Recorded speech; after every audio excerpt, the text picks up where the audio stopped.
Yate, welcome everyone. We're your hosts, Kelsey and Adrian, and this is the series The Silence They Left, a series where we highlight the crimes of missing, murdered Indigenous peoples when they tend to get overlooked in the media and don't get enough attention that we feel like they deserve, just because all people deserve to be remembered.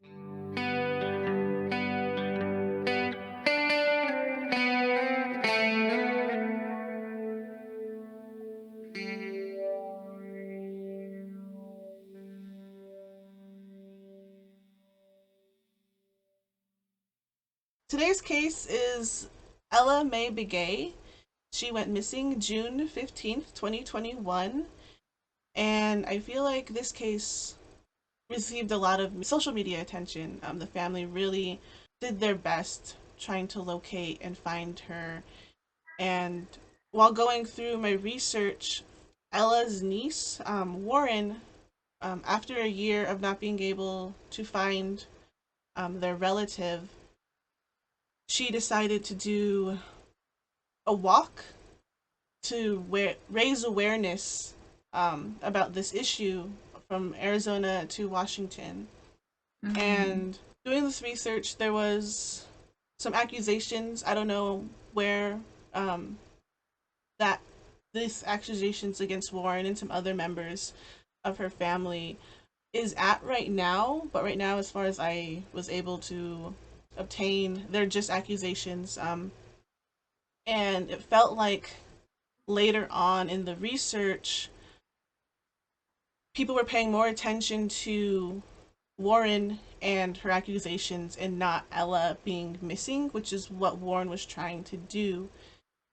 And this brought up, for me, the idea of the perfect victim, which is usually associated to SA cases, where Mm-hmm. if the person who was assaulted isn't perfect, isn't Mm-hmm. morally correct, has never done anything suspect, or they're perfect in every way, they have the right moral compass, they do everything right, they're the good Mm-hmm. person that everyone like idolizes or like puts on a pedestal. If a victim has any type of like gray or marks in their past, they're no longer sympathized with, they're no longer felt Right. sorry for. And I felt like this was a weird twist or turn on that, because Ella's the victim, but the person trying to get her case out there was Warren, but then she has this accusation on her, and everyone's focusing on that accusation and not trying to find Ella. Oh, so it's taking attention away from the fact that she is missing and that people are searching for her still and trying to figure out what happened. Yeah, and then they're like, oh, Mm-hmm. you're trying to find your aunt, but you also have done this in the past or accused of this in the past. And it's Mm-hmm. like, what does that have to do with finding my aunt? This is about finding my aunt. This isn't about this other case or whatever. It's Okay, so there's accusations against Warren. mm-hmm. And Okay. so I felt like instead of having like the perfect victim, they were trying to say we need a perfect advocate. Someone being able to Mm-hmm. speak or try and draw attention when they have not, like, having a squeaky clean past. Mm-hmm. And I don't know, that just upset me that like trying to find information about Ella's case, Warren comes up and Warren's accusations, and it's like that's not what I'm trying to find. That shouldn't Mm-hmm. be relevant to Ella. It's Mm-hmm. just yeah. So I guess that also kind of like the representation or trying to find advocacy for this movement. You also get like when non-native people are attempting Mm-hmm. to draw attention to this issue too, Mm-hmm. sometimes they get backlash and called out for cultural appropriation if they use the red handprint. Mm-hmm. And I see arguments on both sides, but I feel like it's not cultural appropriation because it's not a ceremonial thing. It's not a religious practice or a closed practice with the red handprint. It's just a symbol to represent a lot of like the oppression and the violence, and that's why it's red, that's why it's over the mouth, because of the silence and not a lot of people speaking up. So And like a signifier of the issue, right? The yeah, larger issue, kind of like a hashtag, but it's a verbal cue, it's a visual cue. a Yeah. visual cue. Yeah, excuse me. Yeah, and so then like when people get called out for using it when they're not a part of the indigenous community, I feel like that's moving backwards, because you want people to spread awareness, Mm-hmm. and so it's it's just frustrating when people are like, well, you can't do that because you're not indigenous, and that's a cultural appropriation. But it's Mm-hmm. not cultural appropriation. It's doing what it's supposed to do. It's drawing attention. It's bringing others from outside of it being direct, people being directly affected, into the Mm-hmm. cause, into the fold, spreading it to their viewers, to who also won't be able to, like, spreading out. It's supposed to do Yeah. that. And then seeing other people get upset when it happens feels backwards. Mm-hmm. I think that's what happens when the advocacy is solely on social media, because I feel like social media is such an uncontrollable space, and people who might support the issue, people who might be critical of it, people who don't care, all of them have access to speak their minds and comment and post. And sometimes people, like, there are trolls out there, right, that they want to post things just to agitate others.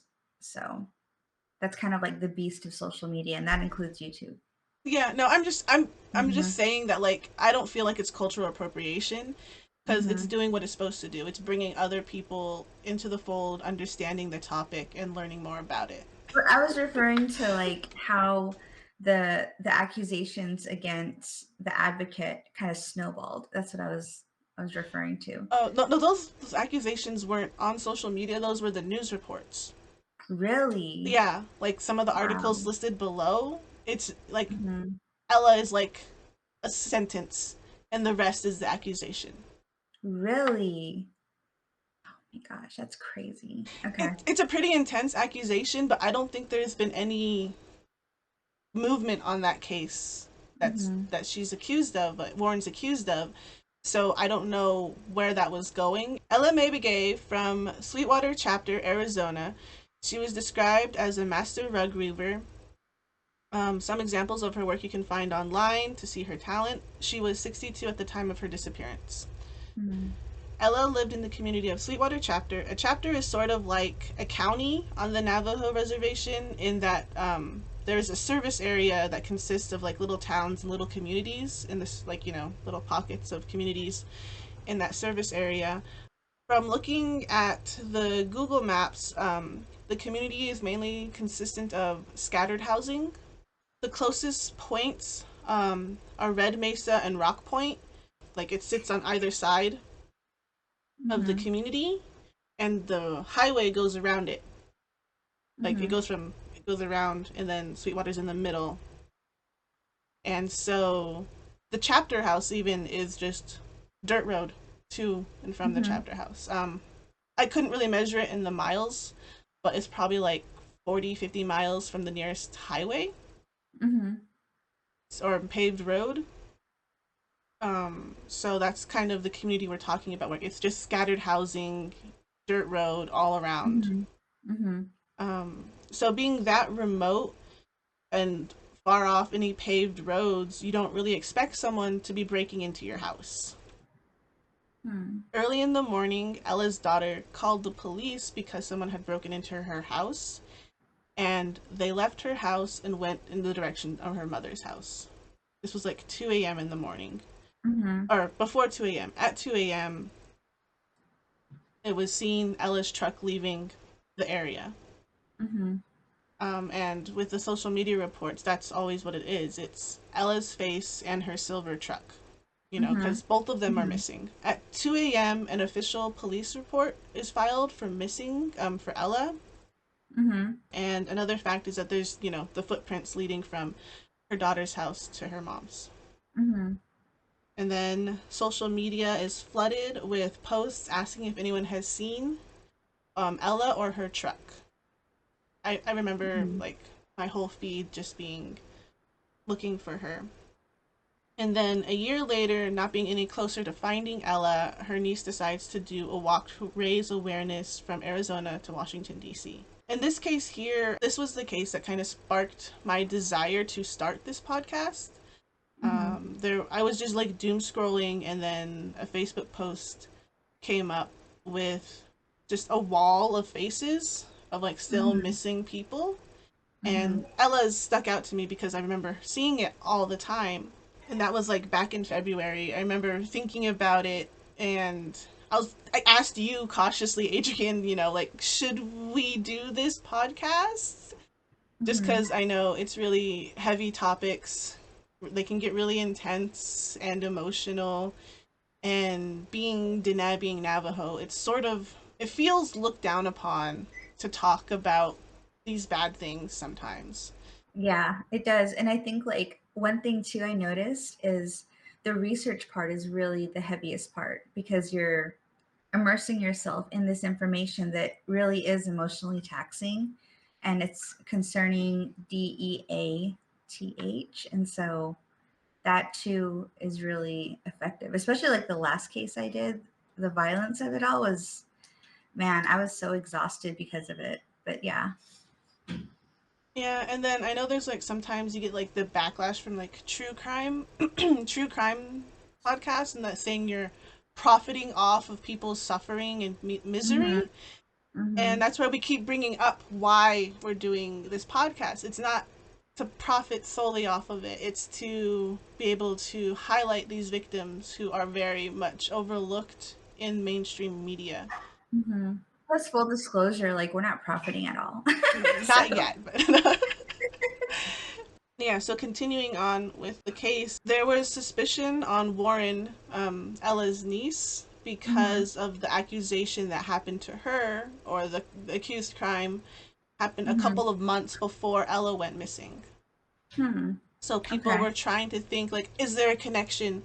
Warren's on being accused of this crime here, but then Ella goes missing. Is there a connection? Is there a connection? I think people trying to find a connection really muddied a lot of the waters for the case. But now there is a suspect in custody. His name's Preston Henry Tulf. He was arrested March 14th, Mm-hmm. 2023. There is evidence that his footprints match the footprints leading from Ella's daughter to her house. This is kind of like the story that we have on his side right now, is that Tulf had been drinking that night with his father.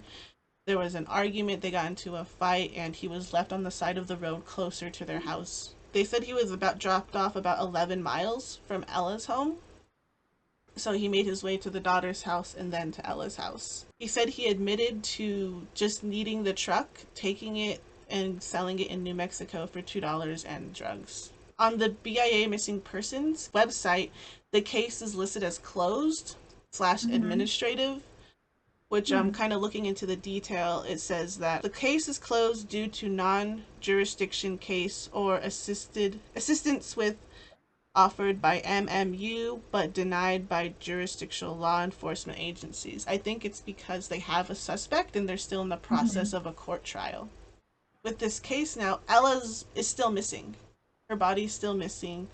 Mm-hmm. There's some trouble with Tolf's original confession because in the confession he admits to assaulting her, Mm-hmm. but he says he doesn't remember if she passed. He just wanted the truck, but Mm-hmm. there was issues with Miranda rights when he was obtained and the confession was obtained, so who knows how that's going to work. There Mm-hmm. was reports of him maybe being coerced into admitting something that he felt like he might not have done or something like that, whether he's backpedaling or if it really was just pressure from the cops to admit something. Mm-hmm.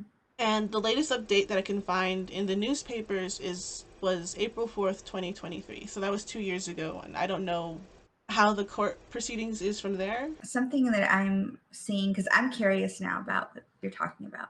So, something I read right now is Seraphine Warren gained national attention when she trekked more than 2,000 miles from Arizona to Washington, D.C. to raise awareness about her aunt's disappearance, which is pretty incredible. Because when he said she organized a walk, I don't know if he meant like a community walk or.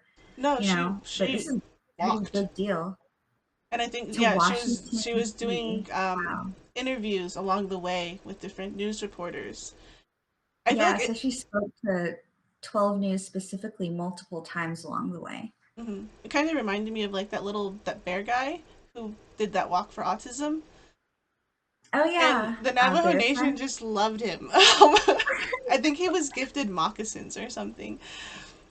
I know people were like feeding him along the way and bringing him water and things like that. But I know it was a phenomenon that everyone was really amped up about it.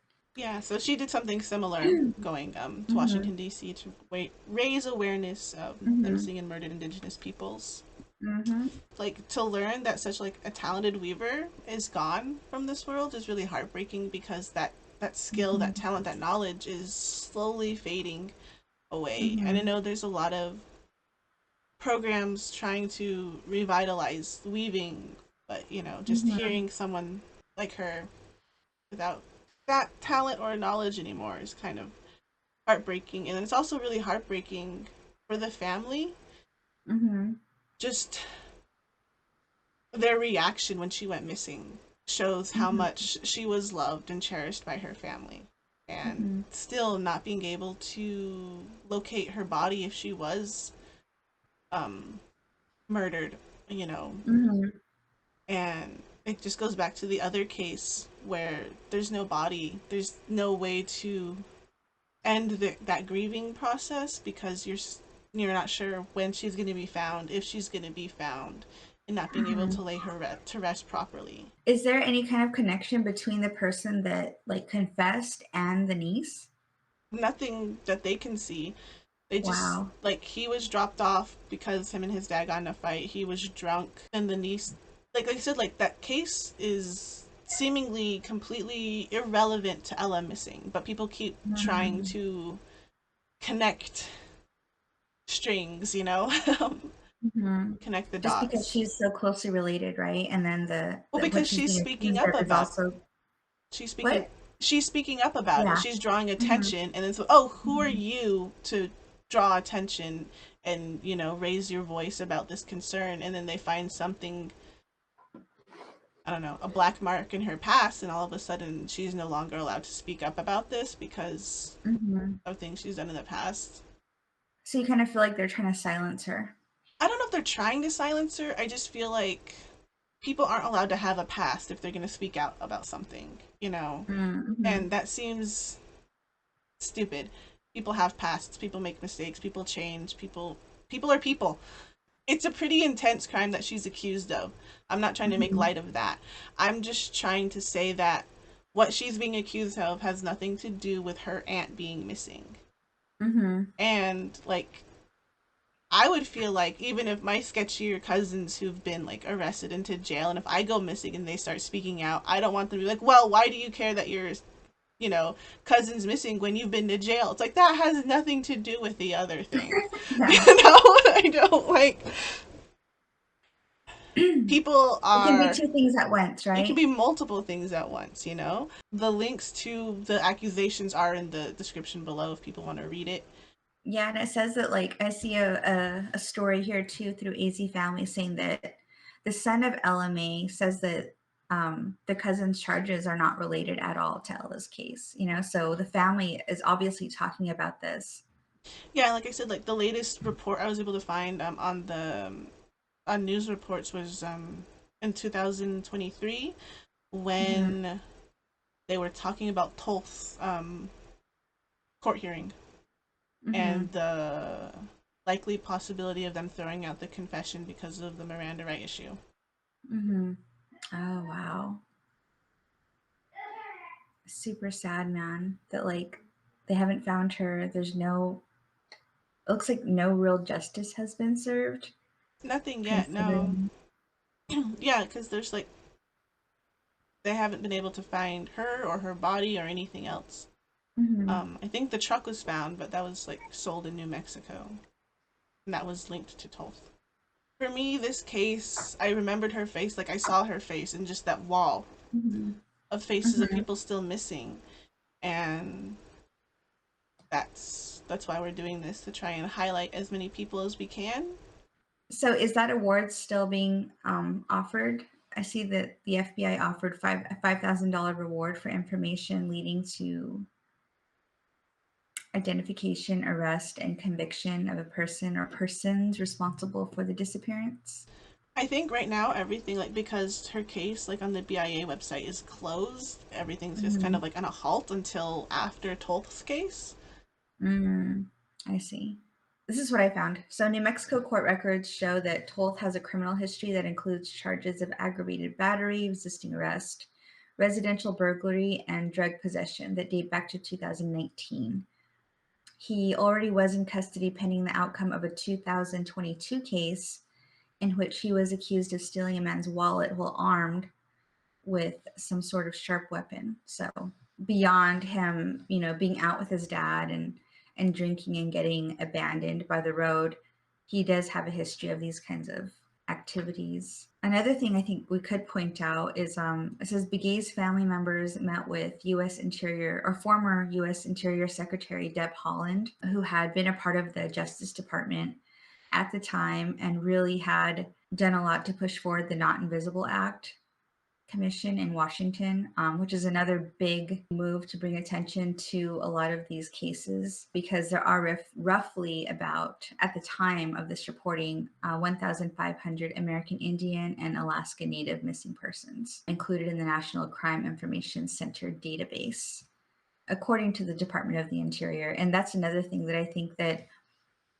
when people are hearing about these stories, if they don't know already, we do, like, the people, Native people have done their best to elect leaders who are going to advocate for them at the national level, in the halls of Congress, in Washington, D.C., with every incoming administration, because this is such a big issue. And as Kelsey said before, a lot of these cases, they go unheard. A lot of attention isn't brought to them because of various systemic reasons. And so our duty is to kind of share the information, say their names, keep it on the, keep it out there, because a lot of these things too can spark conversations, I think, about, social issues that we might be facing. Or, a lot of us are parents, like Kelsey and I are parents. And when I think about this issue, I think about, how am I raising my children? And how am I going to, what do I have to do to protect them? What do I have to do to make sure they're not a part of the problem also? And so that's kind of how I think about a lot of these cases too, is like, okay, it's not always about like, what can I do to protect my kids only, but what do I have to do to protect others as well? And that responsibility falls back on individuals who are parents and who are raising children. And what decisions can we make today that are going to ensure that these things don't continue into the future? All right. Well, thank you guys for watching this episode. Don't forget to like, share, subscribe, we comment. Maybe give us ideas of some cases you would like us to do later on in the year. We're gonna bring this series back probably near the end of the year, maybe October again, just to, spread it out throughout the year. We'll be doing more lives instead of pre-recorded. Adrian has a lot going on. I have a lot going on. It's harder to sit down and research and record, so it's easier to just do the lives. And we'll see you guys next time. Thank you. Go on it. Yep. Take care. Bye.